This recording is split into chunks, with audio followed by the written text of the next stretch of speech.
صرف تیزی اور درست عمل کی ضرورت ہے۔ میں اپنے ساتھیوں کا حوصلہ بڑھا رہا تھا کیونکہ میرے اور کیسر کے علاوہ کسی کی بھی فوجیوں سے ٹکر نہیں ہوئی تھی۔ شام کو 6:30 بجے ہم پیپر مل کی طرف روانہ ہوئے۔ فوجی چوکی اب شام کے ڈوبتے ہوئے سورج کی شعاؤں میں صاف دکھائی دے رہی تھی۔ یہ چوکی مل کے احاطے کے باہر دریائے کرنافلی کے عین کنارے پر بنی ہوئی تھی۔ مل ملازمین اور افسروں کے بنگلے مل کے اندر ہی بنے ہوئے تھے۔ اب ہم جس پتھر کی اوٹ میں بیٹھے ہوئے تھے، یہاں سے لے کر چوکی تک کوئی اوٹ یا پتھر نہیں تھا جس کے پیچھے ہم چھپ سکیں۔ اس لیے اب ہمیں رات ہونے کا انتظار کرنا تھا تاکہ کسی کی نظر میں آئے بغیر ہم چوکی تک جا سکیں۔ اللہ کا نام لے کر شام کو 7:30 بجے میں نے ساتھیوں کو چوکی کی طرف چلنے کا اشارہ کیا اور ہم سب ایک دوسرے سے تھوڑا فاصلہ رکھ کر چوکی کی طرف بڑھے۔ 15 منٹ چلنے کے بعد میں نے چوکی پر پہنچ کر ایک بند دروازہ کھٹکھٹایا۔ ایک حوالدار نے دروازہ کھولا اور سوالیہ نظروں سے مجھے دیکھنے لگا۔ مشرقی پاکستان میں ملازمت کے دوران میں نے تھوڑی بہت بنگالی زبان سیکھ لی تھی۔ اپنے قد اور رنگ کی وجہ سے میں کسی طور بھی بنگالی نہیں لگتا تھا۔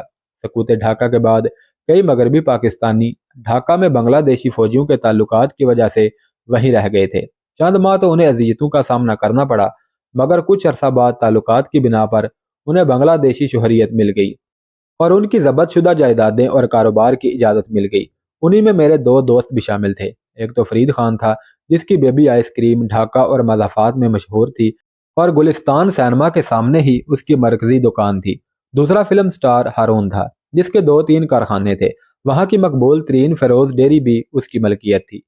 چوکی پر میں نے فرید خان بن کر حوالدار سے اپنا تعارف کروایا اور کہا کہ مجھے فیکٹری کے جنرل مینیجر کے گھر جانا ہے اور میرے ساتھ 4 اور بھی افراد ہیں۔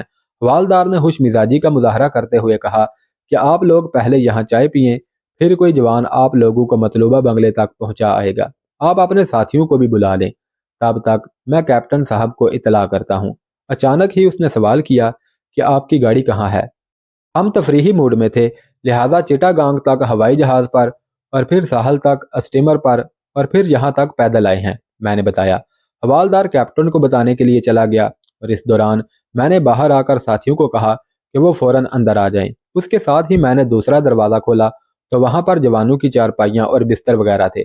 میرے پہلے اندازے کے خلاف یہاں 5 کمرے تھے۔ کیپٹن کے دفتر کے علاوہ ایک کچن، ایک اسلحہ خانہ اور اس پر پہرے دار بھی ہونا چاہیے تھا۔ جس کمرے میں مجھے حوالدار ٹھہرا کر کیپٹن کو بتانے گیا تھا وہاں بھی 3 بیڈ تھے۔ کیپٹن یقیناً مل کے اندر مہمان خانے میں رہتا ہوگا۔ میں نے از سرے نو پلاننگ کرتے ہوئے سپاہیوں پر قابو پا کر کیپٹن سے بھی اس کا سائیڈ آرمز چھیننا تھا۔ فوجی قانون کے مطابق ڈیوٹی دینے والوں کے سوا چوکی یا کمپنی ریجمنٹ، سینٹر بریگیڈیئر اور ڈویژن ہیڈ کوارٹر میں ڈیوٹی سے واپس آنے والے فوجی سب سے پہلے اپنا اسلحہ گارڈز روم میں جمع کرواتے ہیں اور روانگی اور آمد کی رپورٹ بھی لکھواتے ہیں۔ میرے خیال کے مطابق ڈیوٹی دینے والے فوجی چوکی پر نہیں بلکہ مل کے مختلف حصوں پر ڈیوٹی دینے پر مامور ہوں گے۔ میرے ساتھی چوکی کے احاطے میں آگے۔ میں نے انہیں فوری طور پر 2 ٹولیوں میں تقسیم کر کے ایک ٹولی کو گارڈ روم میں مسلح گارڈز پر قابو پانے کے لیے اور دوسری ٹولی کو جوانوں کو ہینڈز اپ کرانے کا کہا۔ جلدی جلدی دی ہوئی ہدایات ابھی میں نے ختم ہی کی تھی کہ حوالدار واپس آ گیا اور مجھے کیپٹن کے کمرے میں لے گیا۔ کیپٹن جوان اور خاصا سمارٹ تھا۔ اس نے کھڑے ہو کر مجھ سے مصافحہ کیا۔ میں نے بنگالی زبان میں کمون آچن کہہ کر انگریزی میں گفتگو شروع کر دی اور حوالدار میرے اور میرے ساتھیوں کے لیے چائے کا بندوبست کرنے چلا گیا۔ ہمارے لیے ایک ایک لمحہ قیمتی تھا۔ ڈیوٹی پر گئے ہوئے فوجی کسی بھی وقت واپس آ سکتے تھے اور ان کے اسلحہ کے مقابلے میں ہمارے سائیڈ آرمز بالکل بیکار ثابت ہوتے۔ ان کے واپس آنے سے پہلے یہاں پر موجود تمام فوجیوں پر قابو پانا، انہیں بے ہوش کرنا اور ان سے آرمز اور ایمونیشن چھیننا تھا اور بغیر مقابلے کے یہاں سے غائب ہونا تھا۔ حوالدار کے جاتے ہی میں نے جیب سے اپنا پسٹل نکالا۔ اس سے پہلے کہ کیپٹن ہکا بکا کچھ سمجھ پاتا، میں نے اسے کہا کہ میرے ساتھی تمہارے سارے ساتھیوں پر قابو پا چکے ہیں۔ اگر ان کی اور اپنی زندگی بچانا چاہتے ہو تو بلا چونچ ران جیسے میں کہتا ہوں ویسا کرو، اور میں کسی بھی قسم کا مذاق یا ایکٹنگ وغیرہ نہیں کر رہا۔ یہ کہتے ہوئے میں نے کیپٹن کے ہولسٹر سے لگا ہوا اس کا ریوالور نکال لیا۔ کیپٹن نے ہاتھ اوپر اٹھائے ہوئے تھے۔ میرا پسٹل اس کی کن پٹی پر لگا تھا جبکہ اس کا ریوالور میرے دوسرے ہاتھ میں تھا۔ میں اسے اسی حالت میں لے کر دوسرے کمرے میں آیا۔ میری واپسی تک میرے ساتھیوں نے بڑی پھرتی دکھائی تھی۔ والدار سمیت انہوں نے سارے جوانوں کو فرش پر لٹا رکھا تھا۔ سب کے ہاتھ ان کے سروں کے پیچھے گردن پر تھے۔ میں نے کیپٹن کو کہا کہ اپنے جوانوں سے کہو کہ وہ کسی بھی قسم کی حرکت نہ کریں ورنہ سب کو گولی مار دی جائے گی۔ کیپٹن نے حرف بحرف بنگالی زبان میں سب جوانوں تک میری بات پہنچا دی۔ ہم لوگ باندھنے کے لیے رسیاں لانا بھول گئے تھے۔ میں نے نمبر 2 کو کہا کہ وہ فوری طور پر چارپائیوں کی ادوائنیں کاٹ کر لے آئے۔ ادھر کیسر نے ان کے بستروں کی چادریں پھاڑ کر ان کے ٹکڑے ان کے منہ میں ٹھونس دیے۔ رسیوں سے ان سب کو باندھ دیا گیا۔ ابھی ہمارا کام مکمل نہیں ہوا تھا۔ ابھی جوانوں سے گارڈ روم کی چابیاں لے کر سارا ایمونیشن اپنے قابو میں کرنا تھا اور ان سب کو گارڈ روم میں لے جا کر بے ہوش کرنا تھا۔ ان کی نگرانی پر اپنے 3 ساتھیوں کو چھوڑ کر میں اور کیسر گارڈ روم میں گئے۔ وہاں پر مسلح گارڈ اپنی رائفل کرسی کی سائیڈ پر لگا کر خود کرسی پر بیٹھا ہوا تھا۔ اس کی رائفل اٹھا کر اسے ہم نے فوری قابو کر لیا۔ کوارٹر گارڈ اور ایمونیشن روم کی چابی مانگی۔ دونوں چابیاں اس نے بلا حجت ہمارے حوالے کر دی۔ کیسر نے پستول کا دستہ اس کے سر کی پچھلی جانب مار کر اسے بے ہوش کیا اور گھسیٹ کر اسے کوارٹر گارڈ روم میں ڈال دیا۔ کوارٹر گارڈز کے ساتھ ہی ایمونیشن روم تھا جس میں 10 آٹومیٹک رائفلیں، پستول، ریوالور اور گولیوں کے بکس پڑے تھے۔ اب ہم کچن میں آگے۔ لانگڑی چائے بنانے میں مصروف تھا۔ اس کے پیچھے پلٹنے سے پہلے ہی اس کے سر پر چوٹ مار کر اسے بے ہوش کر دیا۔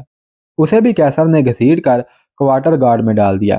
کیپٹن کی جیپ احاطے میں کھڑی تھی اور اس کی چابی بھی گارڈ روم میں دوسری چابیوں کے ساتھ دیوار پر لٹکی ہوئی تھی۔ وہ چابی بھی نکال لی۔ کیسر اور میں اب اس روم میں آئے جہاں پر کیپٹن سمیت اس کے سب ساتھی اوندے زمین پر لیٹے ہوئے تھے۔ ایک تھائی نے رسیاں اٹھائیں اور پھر سب کو ایک لائن میں کھڑا کر کے کوارٹر گارڈز کی طرف چلنے کا کہا۔ وہ اتنے ڈرے ہوئے تھے کہ وہ بلا چوں چراں چلنے لگے۔ کوارٹر گارڈ کے دروازے پر میں اور کیسر کھڑے ہو گئے۔ جیسے جیسے وہ اندر آتے انہیں پسٹل کی ضرب سر پر لگا کر بے ہوش کرتے جاتے۔ جب سب بے ہوش ہو گئے تو ہم نے ان سب کی ٹانگوں کو باندھ کر کوارٹر گارڈ روم کو تالا لگا دیا۔ اب ہم ایمونیشن روم کی طرف بھاگے۔ سارا اسلحہ نکال کر کیپٹن کی جیب میں لوڈ کیا۔ مجھے اچانک کچھ یاد آیا۔ میں بھاگتا ہوا کیپٹن کے روم میں گیا اور ٹیلی فون کی تاریں کاٹ دی اور وائرلیس سیٹ پر 2 فائر کر کے اسے بھی نکارہ کر دیا۔ چوکی میں داخلے کے وقت سے لے کر نکلنے تک 20 منٹ صرف ہوئے تھے۔ رات کا اندھیرا پھیل چکا تھا۔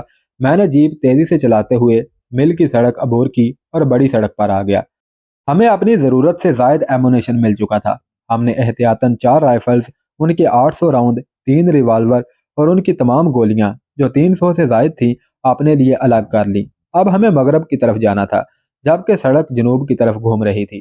یہیں پر ایک جگہ سڑک پہاڑ کے اس حصے سے گزر رہی تھی جسے چند فٹ کے فاصلے پر کم از کم 200 فٹ گہرائی میں دریائے کرنافلی بہہ رہا تھا۔ ہم نے یہیں پر جیپ اور فالتو اسلحہ ٹھکانے لگانے کا فیصلہ کر لیا۔ جیپ کو نیوٹرل کر کے ذرا سا دکھیلا تو وہ لڑکتی ہوئی سینکڑوں فٹ نیچے گہرائی میں دریا میں گر کر ڈوب گئی۔ اس پہاڑی علاقے میں ڈھلوان کی وجہ سے پانی چلنے کا اس قدر شور اٹھتا تھا کہ اس میں جیپ گرنے کی آواز تک سنائی نہ دی۔ ہم نے تیز قدموں سے چلتے ہوئے سڑک کا کچھ حصہ عبور کیا اور پھر سڑک کو چھوڑ کر جنوب کی طرف گھوم گئے۔ ہم پتھروں پر چلتے پھلانگتے ہوئے سڑک سے دور ہوتے گئے۔ کمپاس نے اس سفر میں ہماری بہت مدد کی۔ میں نے تو یہاں آتے وقت کوئی ایسی نشانی ذہن میں نہیں رکھی تھی، لیکن میرے نمبر 2 نے ایک چٹان کی طرف اشارہ کرتے ہوئے بتایا کہ آتے وقت ہم نے اس چٹان کے پاس ریسٹ کی تھی اور چائے بھی پی تھی۔ ایمونیشن کے بوجھ کی وجہ سے ہونے والی تھکاوٹ کی وجہ سے ہم میں اب آنے والی تیزی نہیں رہی تھی۔ رات کے اندھیرے میں پتھروں سے بار بار ٹکرانے کی وجہ سے اب سفر میں دشواری بھی پیش آ رہی تھی۔ ہم نے ایک بڑی چٹان کی اوٹ میں پڑاؤ کیا اور ٹین فوڈ کھا کر چائے پی۔ میں نے چاروں ساتھیوں کی رات کو پہرا دینے کی 2-2 گھنٹے کی ڈیوٹی لگائی۔ اگرچہ اس علاقے میں سانپ اور بچھو کثرت سے تھے، پھر بھی احتیاطاً ہم نے الاؤ نہیں جلایا۔ دوسرے دن صبح 9 بجے ہم پھر اپنے سفر پر روانہ ہو گئے۔ فوجی آٹومیٹک رائفلیں ہم نے اپنے کندھوں پر لٹکا رکھی تھی۔ یہ کوئی ایسا راستہ نہ تھا جس پر آمد و رفت ہو۔ جہاں کہیں آبادی کے آثار نظر آتے ہم اس سے دور چکر کاٹ کر گزرتے۔ مجھے یقین تھا کہ گزشتہ شب چوکی پر پیش آئے واقعہ کی اطلاع اب تک ڈویژن ہیڈ کوارٹر پہنچ چکی ہوگی اور ہماری ہر جگہ تلاش بھی ہو رہی ہوگی، لیکن ہمارے حلیے کے مطابق کسی کے بھی وہم و گمان میں نہیں ہوگا کہ ہم بھارت کی سرحدی پہاڑی عبور کر کے مورنگ اور مگ قبائل سے گزرتے ہوئے چوکی پر حملہ کر کے رانگا ماٹی کی طرف جا رہے ہوں گے۔ سارا دن چلتے رکتے اتنے وزن کے ساتھ ہم نڈھال ہو چکے تھے۔ سرے شام ہی ہم نے ایک جگہ پڑاؤ کیا اور رات بھر گہری نیند کے مزے لوٹے۔ رانگا ماٹی ابھی ہم سے خاصی دوری پر تھا۔ اگر ہم چاہتے تو رات کا کچھ حصہ ہم سفر کر کے گزار سکتے تھے، لیکن میرے سمیت میرے ساتھیوں کی حالت بھی ایسی درگوں ہو چکی تھی تو یقیناً کوئی نہ کوئی ہم میں سے بیمار ہو کر چلنے پھرنے سے معذور ہو جاتا۔ اگلی صبح ہم اٹھے تو تازہ دم ہو چکے تھے، تھکاوٹ ختم ہو چکی تھی۔ ہم نے ناشتہ کیا اور پھر روانہ ہو گئے۔ بقول میرے نمبر 2 کے ہم اسی راستے سے کرنافلی گئے تھے۔ میری پہلی اور اکلوتی نشانی وہ ندی تھی جس کے کنارے کنارے ہم مگ اور بورنگ قبائل سے گزر کر آئے تھے۔ بعد دوپہر اچانک ہی وہ ندی ہمارے سامنے آ گئی۔ ندی کو دیکھتے ہی میرے سارے سفر کی کوفت یکدم دور ہو گئی۔ یہی حال میرے ساتھیوں کا بھی تھا۔ اب ہم رانگا ماٹی سے 25 میل دور تھے۔ ندی میں ہم نے غسل کیا، شیو بنائی، یہ بستہ پانی سے غسل کر کے بہت سکون محسوس ہو رہا تھا۔ میرے ساتھیوں کی رائے تھی کہ ہم اپنا سفر جاری رکھیں، ہمیں آدھی رات تک ہی کیوں نہ چلنا پڑے، ہم کو رانگا ماٹی تک اپنے ساتھیوں سے ملنے تک مسلسل چلنا چاہیے۔ میں نے ان کی تجویز سے اختلاف کیا اور کہا کہ ہم اپنے ساتھیوں سے 2 میل پر پہلے پڑاؤ کریں گے اور صبح روانہ ہو کر اپنے ساتھیوں سے جا ملیں گے۔ میرے اس اختلاف کی وجہ یہ تھی کہ ہم کسی کاسموپولیٹن ملک میں نہیں تھے بلکہ وحشی قبائل کے ایریا میں تھے جہاں پر ہمیں کسی بھی وقت ناموافق حالات پیش آ سکتے تھے۔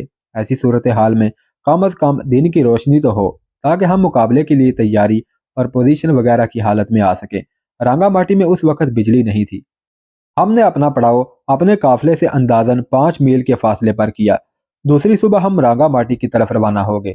اس چھوٹے سے قصبے کے قریب ہی ہمیں اپنے قافلے کے گزرنے کے نشان دکھائی دیے۔ 3 فوٹ کے خالی ڈبے بھی ادھر ادھر بکھرے ہوئے تھے مگر قافلے کا کہیں نام و نشان تک نہیں تھا۔ ہم حیران ہوئے کہ قافلہ کہاں غائب ہو گیا۔ میں نے ساتھیوں سے کہا کہ ہم قصبہ میں جاتے ہیں، ممکن ہے وہاں سے ہمیں کوئی سراغ مل جائے۔ قصبے میں داخل ہو کر ہم نے راجا کی حویلی کا رخ کیا۔ یہاں میں کئی بار پہلے بھی آ چکا تھا۔ ابھی ہم حویلی کے قریب ہی پہنچے تھے کہ کیسر کا ایک ساتھی 4-5 چکما مردوں کے ساتھ ہماری طرف آتا دکھائی دیا۔ پاس آ کر پہلے وہ کیسر، پھر اپنے بھارتی ساتھی کے ساتھ گلے ملا، پھر سب سے سلام لیا۔ اس نے بتایا کہ پڑاؤ کے اگلے روز ہی چکما بھالے برداروں نے انہیں گھیر لیا تھا۔ آپ کی ہدایت کے مطابق ہم نے انہیں بتایا کہ ہم نے راجا صاحب سے ملنا ہے اور ہمارے قافلہ سالار 2 روز بعد ہم سے آن ملیں گے۔ وہ راجا تری دیو کے خط اور پیغام ساتھ لائے ہیں۔ صرف راجا تری کا نام ہی ان کے پلے پڑا کیونکہ وہ ہماری زبان نہیں جانتے تھے، لہذا وہ میرے سمیت 2 ساتھیوں کو حویلی میں لے گئے۔ کئی گھنٹوں کے انتظار کے بعد راجا کے لڑکے نے ہمیں ملاقات کے لیے بلایا۔ وہ بخوبی انگریزی بول اور سمجھ سکتا تھا۔ ہمارا ایک ساتھی انگریزی میں تھوڑی بہت شدھ بدھ رکھتا تھا۔ اس نے ساری بات راجا کو بتائی۔ راجا یہ سن کر خوش ہو گیا۔ اس نے اپنے ساتھیوں کو حکم دیا کہ سارے قافلے والوں کو یہاں حویلی میں لے آئیں، وہ سب ہمارے مہمان ہیں۔